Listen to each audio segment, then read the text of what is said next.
The Global Latin Factor Podcast. Welcome, you and all, to the Global Latin Factor Podcast, where we talk about Latino everything. I'm your host, Crispin Valentin. Thank you for being here. And if you have not subscribed to the YouTube channel, what are you doing? Help us out. Help us reach our goal. We're trying to get to 1,000 subscribers. We have a lot of content going on. We're putting out a lot of episodes, bringing you a lot of interviews, and we're going to continue.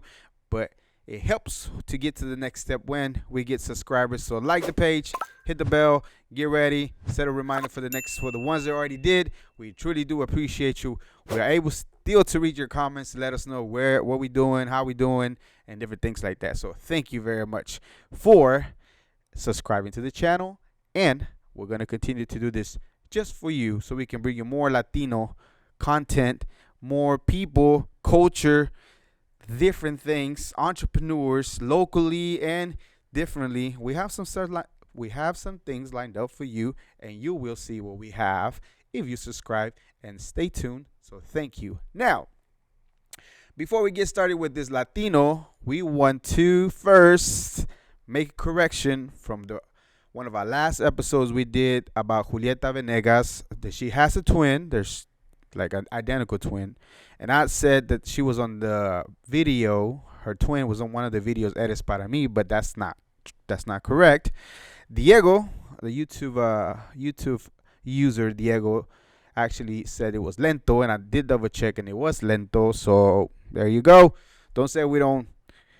We can admit, or I can admit, that I made a mistake, and I need to correct it. Again, some of the things I feel like I kind of memorize and go from the dome and say it, but sometimes that just doesn't happen, and I get it wrong. But I'd be more than happy to admit that I made a mistake and correct it. So thank you very much, Diego, and thank you I hope you are subscribed, because I commented that I was going to make corrections, so you're not going to see this.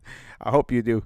Okay, now, before we get to the first Latino, we're going to talk about how important is traveling. We mentioned it on our last episode with Angie Paola. Shout out to her. And she told us about, we were just making small talk about traveling. But I think it's important to travel because it does open your eyes to see the way that other people live. It's great to be at a place where everything's provided here in the U.S. or wherever you're looking at this. However, when you go and see how other people are living, how other people eat and do their daily thing, not only the touristy place, don't get me wrong, see those if you can, but really being with the people, how they handle, how they interact, and different things like that, it does give you a different perspective as far as the way that you look at the world. It does open your eyes more to see different things. So I think it's very important to see other places. If you are able to make your way, save your money, find a way to go see a place, and just enjoy the moment of seeing the way that different cultures function, because we always accustomed to seeing the things, and sometimes even just the way that our family lives, right? We just see our immediate family, a couple of friends, how they live, but we don't really realize how the people live, and it might seem a little weird to us. But, we all are different. We all 100% different. And it's a good thing to see the way that it is, to give you and open your mind in different ways to be a better person, and a better human being. I think it's a good idea. Maybe it's just me. Maybe you're just a homebody and don't like to go anywhere. Nothing wrong with that.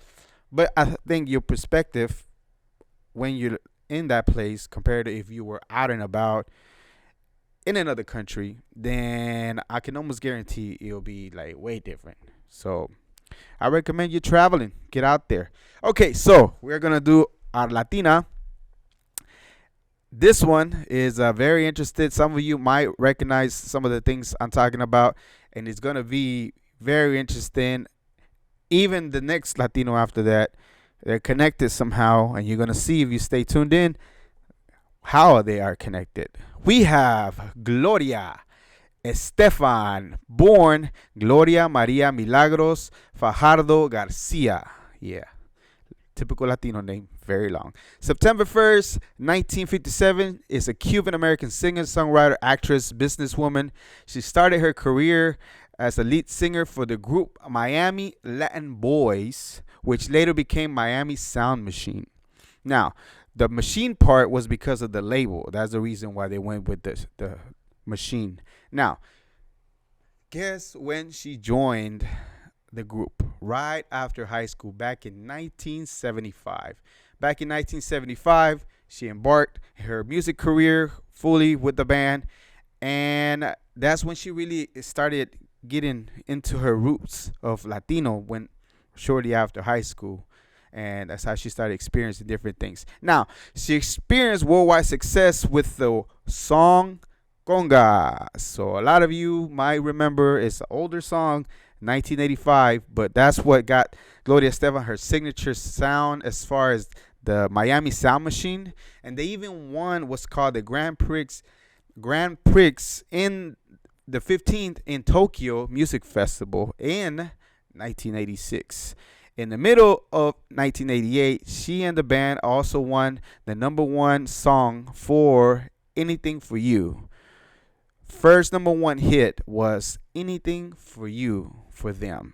Now, her father, this is very interesting. So she's Cuban, and of course, her father's Cuban. So this is a little bit of history of him and how crazy things were and how her father was involved in different things, right? Her father was a bodyguard for Belgesio Bautista's wife, the first lady who was overthrown by Fidel Castro. Her father was arrested and released 3 months later, and he fled and escaped to America. Later, her father joined the CIA and became part of the group called the Brigade 2506, who attempted to invade Cuba in the Bay of Pigs. Some of you might remember this. However, that was not successful. He failed. He landed in jail again for another 2 years, and later he was released. He also, her father, Gloria's father, went and fought the war of Vietnam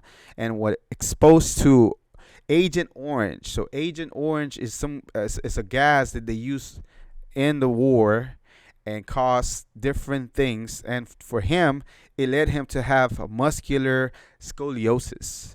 So yeah, he not only did he attempted to take back Cuba, fail, but he did serve in the army of the U.S. and he was exposed to certain things that happen when you're in war. And at this moment of time when we're recording this, the things are happening with Ukraine, and I see a lot of people like trying to make fun of it, and maybe it's just a coping mechanism to try to not see it too serious.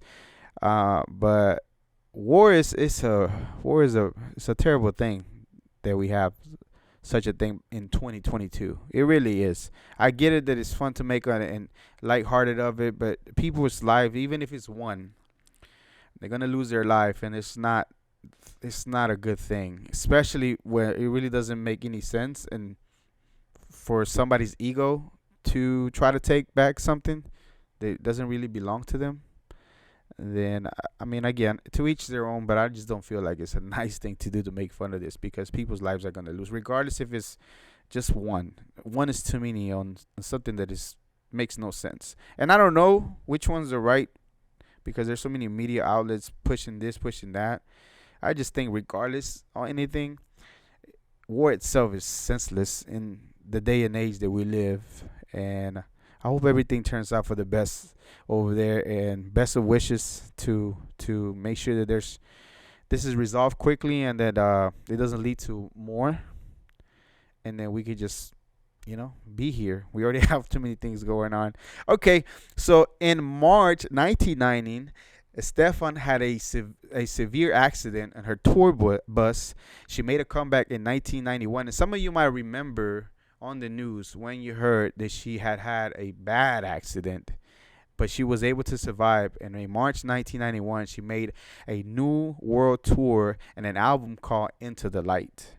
And that's where she came back and, reclaimed her place after recovery and going through all kinds of, different, I'm pretty sure, surgeries, and having to just, because she got badly hurt. It was if I'm not mistaken, one of the interviews that I saw, it was real close to where if it was any closer, then she might even be paralyzed or even not be here, if I remember correctly.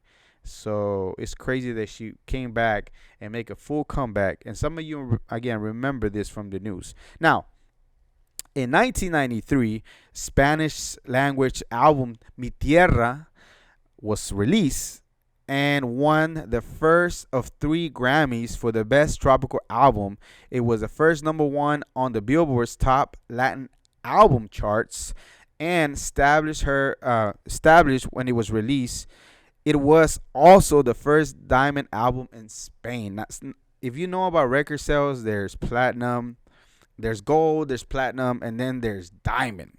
And diamond is a lot of sales, a lot of album sales that you have to do in order to even get there. And she accomplished that in Spain. Now, many of her songs have rhythms. You might remember some of it, so I'm going to name some of them so you remember some of the songs that most likely you heard already. The rhythm is going to get you. 1, 2, 3. Don't want to lose you. Get on your feet. Here we are, coming out of the dark. Bad Boy, Oye, Party Time, and the remake of Turn Up the Beat became an international chart-popping hit. Estefan's record sales, guess how many record sales that she has? 75 million as of the time that we recorded. 75 million records sold worldwide, making her one of the best and all-time sellers as a Latina. That is wild. That's a lot of record sales. She also won 3 Grammy Awards and received a star in the Hollywood Walk of Fame and Las Vegas Walk of Fame too. So there's, first of all, that's the first time I heard there's like Las Vegas Walk of Fame. Maybe just, I've been to Vegas a few times, and the Hollywood Walk of Fame, which, you know, a lot of artists, singers, whatever, is one of the indicators that you made it and you made it big, having a star. So, you know, big shout out to her. In 2015, she received the Presidential Medal of Freedom for her contribution to American music and received a Kennedy Center honor in December 2017 for her contributions to American culture life. I mean, when you have so many hits and literally globally and internationally you're putting these records and a lot of people are recognizing you, it only makes sense that you should be recognized. But to receive the Presidential Medal of Freedom is a big deal, and being a Latina and having to come from adversity by having that accident that like could have been worse, to coming back and getting this major accomplishment. Estefan also won an MTV Music Award and was honored in the American Music Award for a lifetime achievement, and also the BMI Songwriter of the Year. She was introduced into the Songwriting Hall of Fame and also received multiple Billboard awards, and she is also on the top 100 artists of all time for VH1 and Billboard. That is wild to me that she has done so much. Right now, I haven't seen much of her, but I know that now she's more focused on the business side. And if I'm not mistaken, she is part owner, her husband, of the Miami Dolphins, if I'm not mistaken. I'm almost 100% sure that that's true. If not, leave a comment, correct me, and I got you. I'll make sure that I address it. Now, for the next one, I mentioned earlier, her husband. Well, this is the next one that we're going to do. But before we do that, I think it's very important to laugh. Just a little bit of tips for us, because they say laughter is the best medicine, right? And even though there's all kinds of wild things going on right now, with pandemic still getting rid of it, to this, I was like, yeah, you have to laugh about it. Sometimes the news, I like to watch like night shows, mostly just when they do their what's the one when they stand up and do that thing? What is it called, Carlos? When they stand up and do when they just talk. They what is it called? Anyways, monologue. Okay, yeah. So I like to watch the monologue and the way they deliver it because I think it's funny. They touch up a little bit on the news. It's not too serious, but I get a crack at it. I know some people might not like it, and I enjoy the monologue. I enjoy the way they do it, the way they set it up, the way they structure it, and different things like that. So that's how I get a good laugh and at least get some news like that. And a tip in life: don't get too consumed in the news because I feel like a lot of the times the news is put out to literally terrorize you, to bring you in fear, to try to sell you something, or they're pushing something for whoever's putting in the money to them to, you know what I mean? Think about this. No way that in a whole week nothing else happens in the world. Nothing else happens in the world besides that particular story that they run over and over and over. And they know that the reason why we say subscribe all the time, subscribe to the channel, is because it works. It's repetition. It's a terminology for radio that they use, that repetition over time eventually, right? Think about this. Whenever you first hear a song, you're like, it's okay. But then you get on your radio and turn on the radio and listen to it a few times. By the second, third time, it's like, it's not that bad. And then by like the seventh time, it's like, that's my jam. Turn it up. Like, and I know it happened to me before. Like that song by OT Genesis, I'm in Love with the Coco. The first time I heard it, it was like, it's all right. I kind of turned it down a little bit. But after a few times, you're like, this song is so good, blah, blah, blah. Well, this is the same concept when the news does.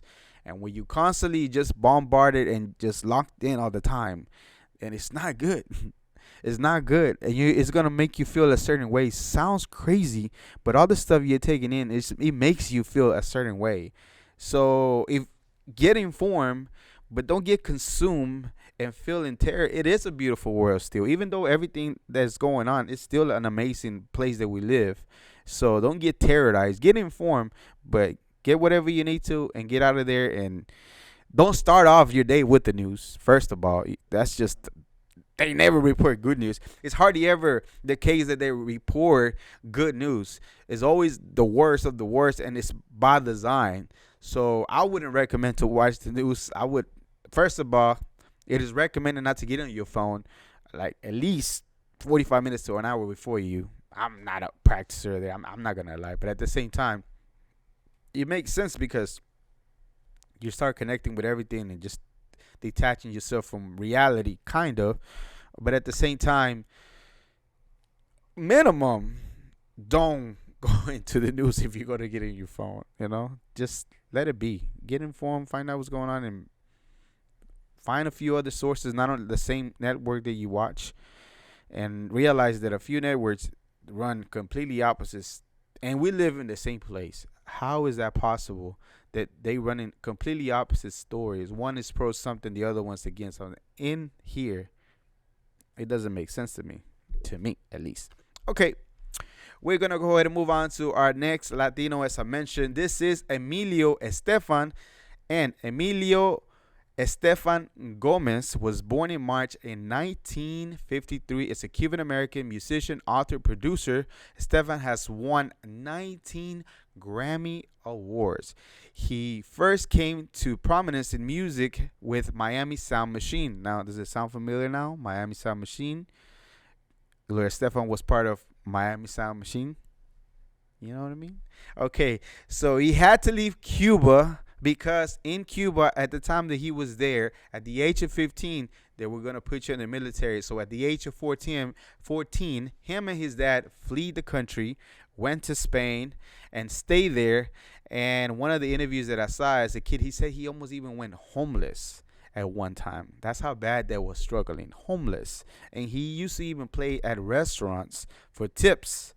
And he is the founder of the Miami Latin Fusion sound. So if you ever hear that term, This is the man that came up with that particular type of style of music. He is the husband of singer Gloria Estefan, father of Nayid Estefan and daughter Emily Estefan, and is uncle to Spanish language television personality. And some of you that watch Latino, like some of the Univision and things like that, you're going to know who that is. Lily Estefan. And some of you probably already know, but if you didn't know, there you go. Okay, Stefan is credited with paving the way for crossover explosion in the 90s. Now, do you remember in the 90s, there was crossover after crossover from different type of Latino artists, and there was all kinds of them, right?